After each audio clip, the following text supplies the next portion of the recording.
Hey, you! I'm your nutrition coach. My name is Jackie Poole. Welcome to Happiness is a Healthier Habit. Let's get today's episode started.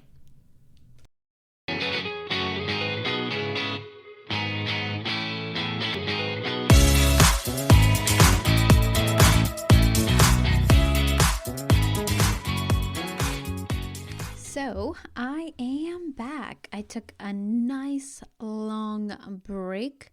So, we live in Austin and we spent the whole week at my father-in-law's and we got some time on the beach in Galveston.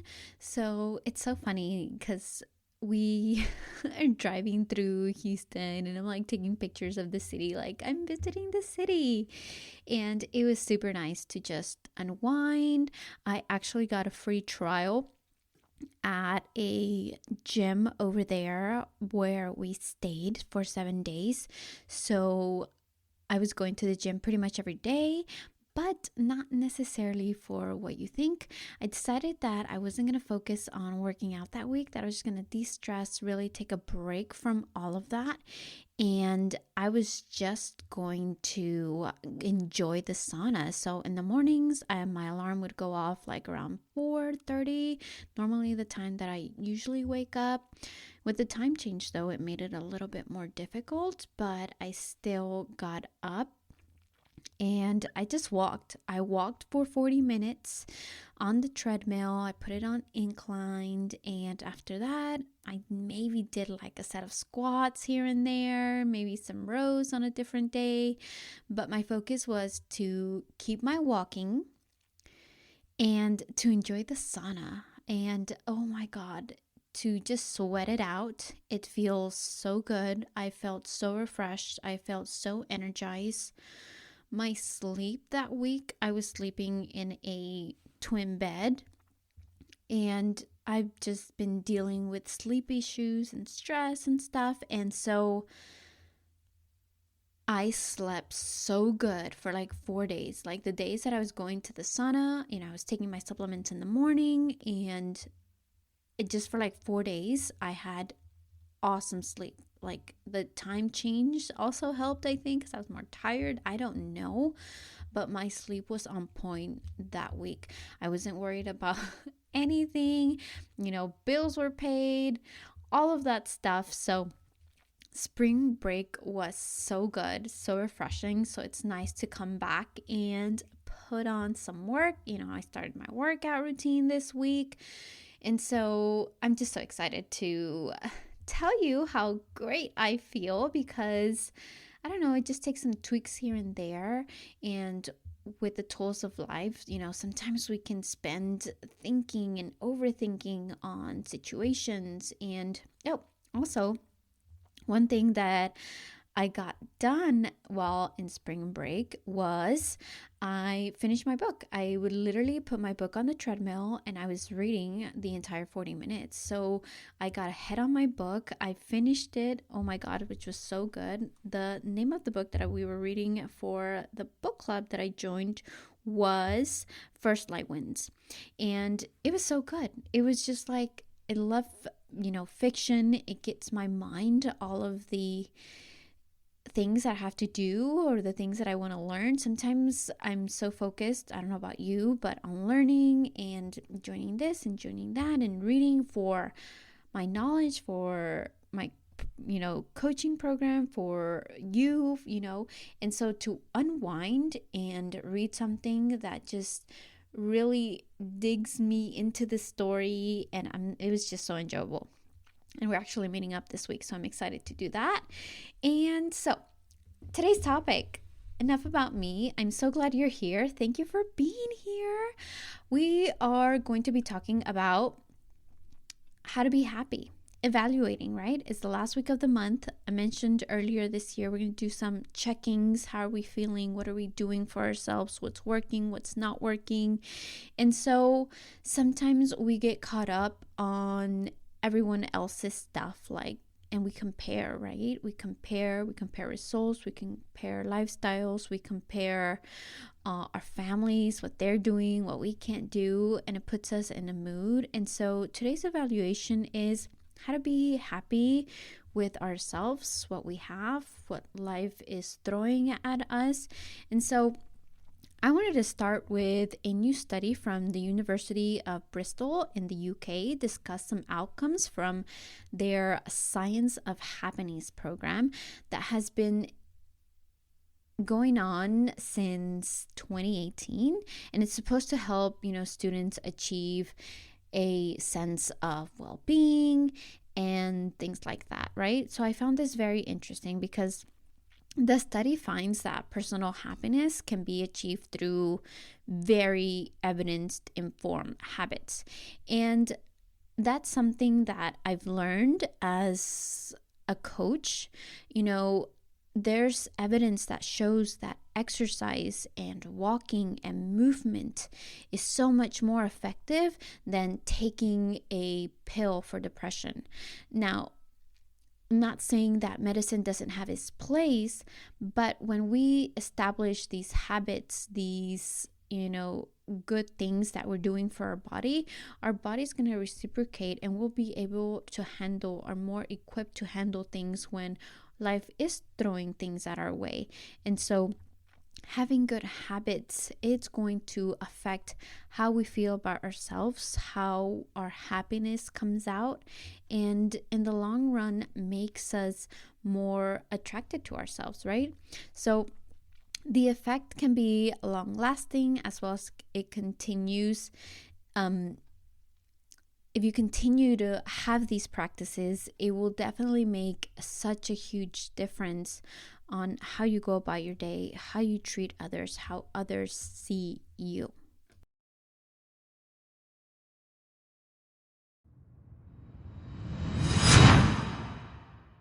So here we go.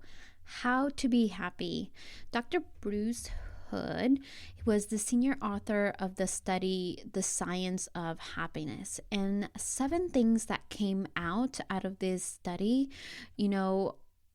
were things that could be done at home and are usually hacks that people overlook on their day routine, and things that should be on a daily, day. For example, some of the things that he mentioned in this study, or the 7 lessons that he talked about, was number 1 was performing acts of kindness. And that is something that we teach our kids, be kind. I always tell my kids, open the door for somebody, don't laugh at somebody if somebody falls, say good morning to the bus driver, thank you, please and thank yous. Acts of kindness make a huge difference. Whether, you're expressing how awesome somebody looks, how great it is to see them, or just a thank you for all their work, on social media. There's just so many things performing acts of kindness can make not only you feel better, but the person that's receiving it. Number 2 is increasing social connections, including, conversations with different people, new people, meeting new people. I know that's been something for me to, join groups and get out, meet new people. And even though nothing's really stuck, and, I've met like so many people that really inspire me to do better, be better, and work harder, right? And so through meeting these people, like I mentioned earlier, through my book club, I'll be joining that first time this month. I'm in this group where they have all of these events, and I can't make it to most of them, but my goal is to make it at least one event per month, just to get out, socialize, especially as a mom, when we're always secluded in a house, in the house all the time. It's just you and the child, you and the kid, especially during the winter when we're not out as much, we're more secluded. That affects our mood and how we feel about going on about our business, and definitely affects how quote unquote happy we feel, right? And so increasing our social circle, as difficult as it may you may think it may be, sometimes it's just putting yourself out there and deciding that, you know what, I'm going to do this. And so the more you do it, the more comfortable you're going to feel in making those decisions. And sometimes you just got to say, F it. It doesn't matter what they think. If it doesn't go well, the willingness of you trying will make more of an effect on you, on how you feel about your day and how you go about doing things. So number 1 was performing acts of kindness. Number 2 is, increasing social connections. Number 3 is savoring one's experiences.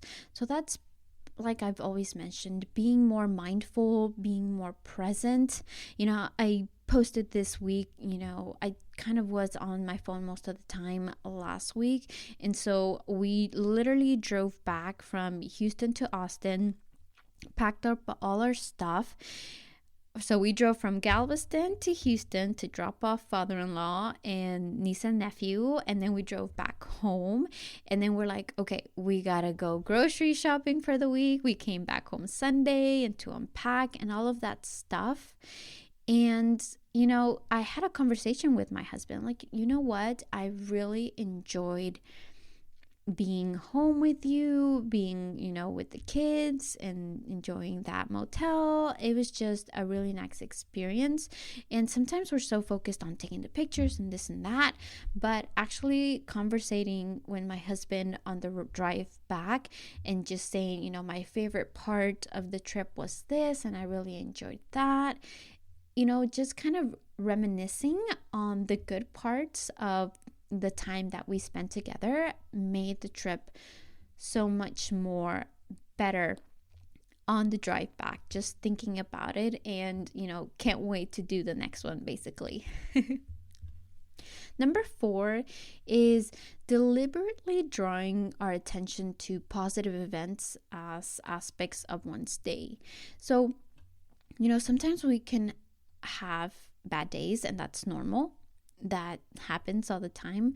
But bad things happen all the time, but good things happen too. And sometimes, for example, like in social media, which a lot of people are on these days, I'm on there, if people start commenting things, a lot of people, most people, genuine people, nice people, happy people would cheer you on, would compliment you, do a great job, this and that, all the good things, that positive feedback. And then there's just that one troll that decides to comment something bad, right? And that's the comment that you're stuck with. And so don't mind them, ignore them. They don't even know you. Don't let that one bad thing get to you, right? So it's very important to focus on what's good in your life, what's happening that's making you progress, move forward, grow. So focus on the good. And number 5 is practicing feeling grateful and enduring to thank people they have never sufficiently thanked as much as they would like to. Number 6 is being physically active, which I mentioned earlier. The more active we are, the more sun we get, the more endorphins our body has, the more all of that you feel. Your body is less likely to experience depression and more likely to feel good, to feel energized, to feel happy. And like I mentioned earlier, there is studies that show that exercise is such a more effective medicine than medicine itself for depression. And so I will try to find where I read that once, and I will link that in the show notes below. But it's very important that we try everything before medicine, in my opinion, right? There are certain situations that Western medicine is definitely an intervene or a severe case, but when we start boosting these good habits, these good things that are for our body that we're meant to be doing, they make a world of a difference. And lastly is exploring mindfulness and meditation techniques, which this I've actually been implementing for a while now. I've been doing some breathing exercises and core exercises right after my walks in the mornings, and I can tell I'm a little bit more calm. I am not hollering at my kids in the morning to go, go, go. I am more mindful of how they are. And what I've been doing is, maybe waking them up a little earlier, preparing my things in the morning for them so I can be more efficient in the kitchen, right? And these are things that I teach them and teach myself, right? Be prepared, be ready for when things are not going to be going your way. And these are all simple things that can be done just to be happy.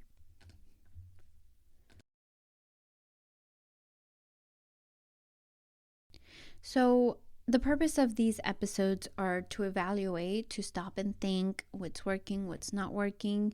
But today we're going to shift our focus to happiness. And so when we think of the things that are happening to us, when, for example, if you lose your job, if you lose your home, if you lose your car, because I've been there, you think, all of these things are happening to me. It's not fair. What are people going to say? It's all in our head, and it becomes quickly a storm that we're ruminating in our brain, in our head, in our thoughts, and our problems. And in that certain situation, it becomes all about us, right? All about us and me, and not putting things in perspective. I always have that friend, which is my mom, that, always really puts things in perspective. Like, things could be so much worse. And so that's like lately, that is, things could be worse. Things could be worse. And let people talk. Let people talk, because sometimes that shame and that guilt that you have keeps us from having that happiness with what we have, that gratitude. And so when we think about what are others going to say, what, are they going to think of me? Who cares? And I know that's kind of easier said than done, because you're sometimes put in spots where it's kind of hard to ignore or, deal with it.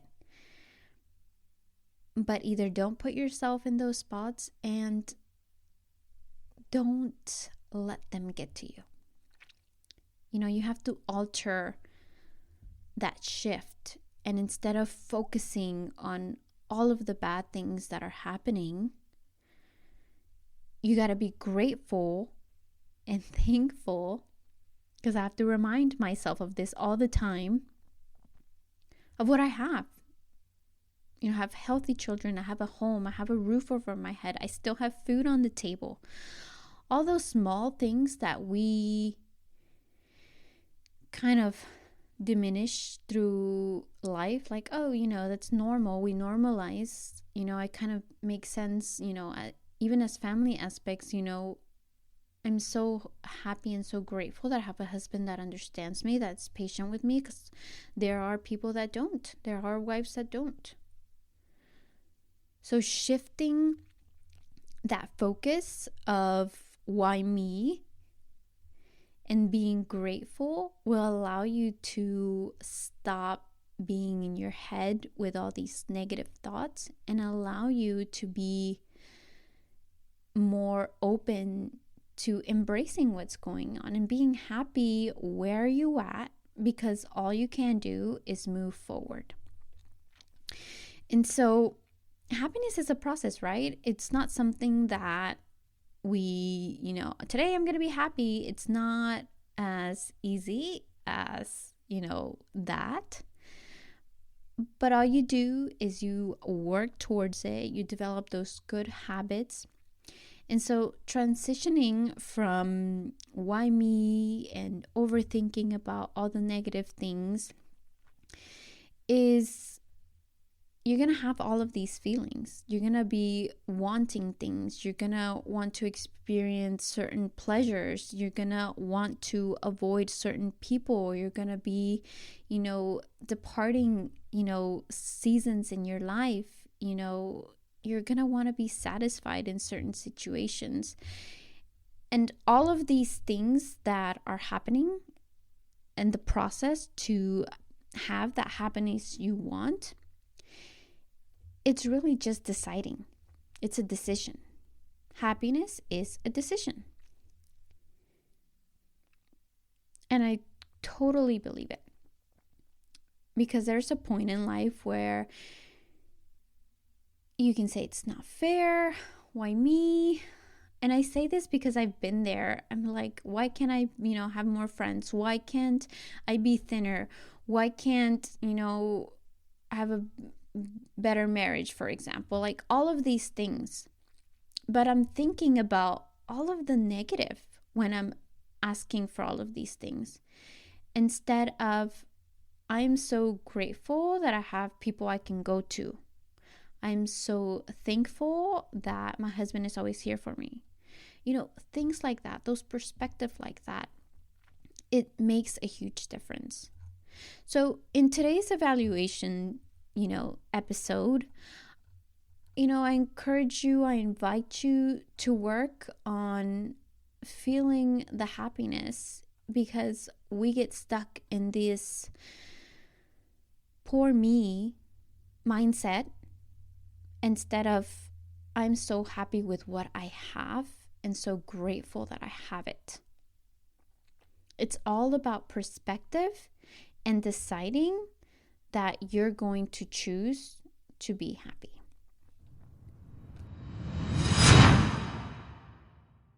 Hey, thanks you so much for listening and joining today. I hope you got a lot of value out of this, and I'm so excited to announce a special sale for my nutrition weight loss coaching services. As a female and mother of 3 boys who love a simple life and being active, I understand the challenges that women face when trying to achieve their weight loss goals. With focus on spiritual, mental, and physical nutrition, I am dedicated to helping my clients achieve real and lasting results. Take advantage of this opportunity to invest in your health and well-being with a personalized coaching program designed to help you keep the weight off for a lifetime. Take advantage of this, and I can't wait to chat with you next time. Remember, happier you is a healthier you. Bye.